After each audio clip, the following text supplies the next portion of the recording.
ওরে বাবা রে, পেটের ভেতর আর কি হলো আপেল খেয়ে? কতদিন হলো আপেল খাই না।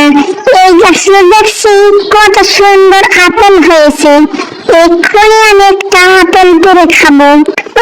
এই আপেলটা তো দেখছি খুব সুস্বাদু, কিন্তু কেউ এই গাছের আপেল খায় না কেন? আরে বাবা রে, এই আপেল খেয়ে আমার পেটের ভিতরে এরকম গন্ডগোল শুরু হয়ে গেল কেন? ওরে বাবা রে, পেটের ভেতর আর কি হলো আপেল খেয়ে? বুঝতে পেরেছি, এই আপেল আমার জন্য নয়। এই খেয়ে তো আমার পাদাবাদি আরম্ভ হয়ে গেল। আমি আজকেই যাবো মুরগি চুরি করতে। এই আপেল খাবেল আমার পেটে একদম শুট করে না।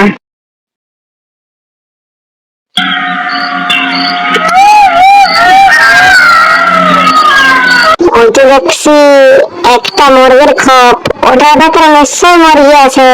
একটা মুরগি ধরেই দিব সম্পদ, আর আমার লাগবে কে পায়। শিয়ালে কথা বলেই মুরগির খবর দিয়ে খাটা শুরু করলো, আর মুরগির খবর কাটা যাচ্ছে এই মুরগি সেটা টের পেয়ে গেল। তারপর মুরগির মালিক সেটা শুনতে পেয়ে শিয়ালকে দিল দৌড়ানি। বেটা শিয়াল, তোর এত বড় সাহস, তুই আমার মুরগির উপর নজর দিয়েছিস, আর একবার তোকে পাই, তোকে পিটিয়ে এখানেই লাশ বানিয়ে ফেলবো।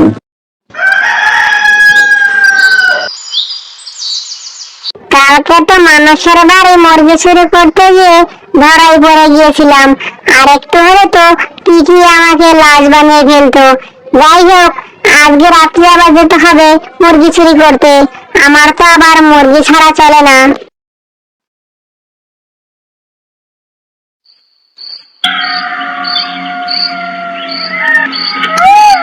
এই তো এসে পড়েছি।